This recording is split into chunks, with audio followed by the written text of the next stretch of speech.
اگر مفتاح صاحب ناکام ہوتے ہیں تو مفتاح صاحب تو مجھے ناکام ہوتے ہوئے نہیں بلکہ مجھے نظر آ رہا ہے کہ ہو چکے ہیں. مفتاح اسماعیل کا ایک سوڑا آپ کو سنواتا ہوں جس میں وہ تو خود اپنے زبان سے یہ ایڈمٹ کر رہے ہیں کہ میری پرائیورٹی میں مہنگائی یا گروتھ تو تھا ہی نہیں کہ مہنگائی کم کر دوں یا گروتھ بڑھا دوں, میں تو صرف پاکستان کو ڈیفالٹ سے بچانے کے لیے آیا تھا. یہ سن لیں. جو لانا آتا ہے اس کی پہلی کوشش یہ ہونی چاہیے کہ وہ ملک میں مہنگائی کم کرے, اور دوسری کوشش ہونی چاہیے کہ گروتھ ہو. میری نہ مہنگائی روکنے کی میری نمبر 1 پرائیورٹی رہی ہے, اب تک میں سیدھی بات کرتا ہوں, نہ گروتھ لانے کی میری پرائیورٹی رہی ہے. میری پرائیورٹی تو صرف ڈیفالٹ سے پاکستان کو بچانے کی رہی ہے. تو یہ آپ کے وزیر خزانہ فرما رہے ہیں کہ میری پرائیورٹی میری ترجیحات میں نہیں تھا کہ میں مہنگائی کم کر دوں, میری ترجیحات میں نہیں تھا کہ میں پاکستان کا گروتھ ریٹ جو ہے اس کی طرف سوچوں, میں تو صرف پاکستان کو ڈیفالٹ سے بچانے کے لیے آیا تھا. مزید وہ کہہ رہے ہیں کاش میں مہنگائی کم کر سکتا. یہ بھی سن لیں.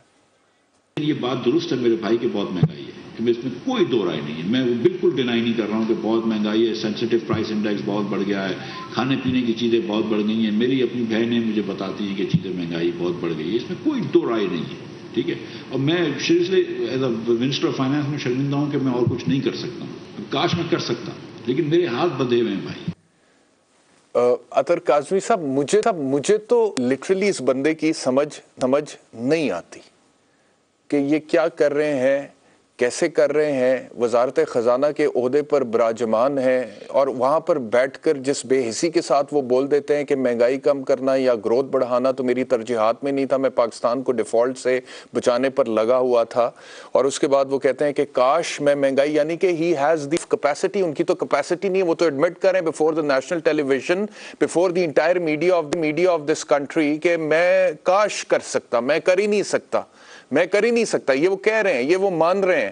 تو اس کے باوجود اگر ہم تکیہ کریں, بلکہ ڈاکٹر شاہد حسن صدیقی صاحب نے بھی مجھے جوائن کر لیا, لیکن پہلے میں آپ کا کامنٹ لیتا ہوں پھر ڈاکٹر صاحب کی طرف جاتا ہوں, کہ اس کے باوجود اگر ہم یہ تکیہ کریں اور سمجھیں کہ یہ حکومت پاکستان کے معاشی مسائل یا کم از کم یہ وزیر خزانہ حل کر سکتا ہے, تو یہ بے وقوفی نہیں ہے. دیکھیں, آپ جس طرح آپ نے ذکر کیا کہ مفتاح اسماعیل صاحب نے کہا کہ مہنگائی کو کم کرنا یا گروتھ بڑھانا, وہ اس کے حوالے سے میرا تو کوئی تعلق نہیں ہے.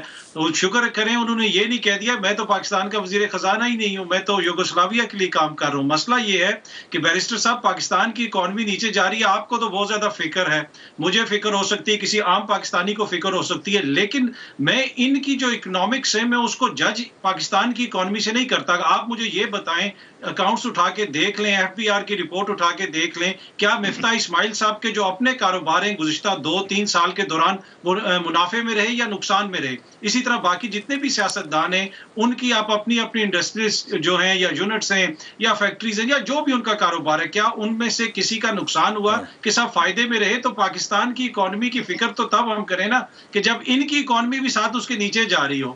تو اگر ان کی اکانومی اوپر جا رہی ہے تو انہی کا ملک ہے, یہی لوگ اقتدار میں, تو میں اس لیے سمجھتا ہوں کہ اکانومی تو پھر بہترین چل رہی ہے.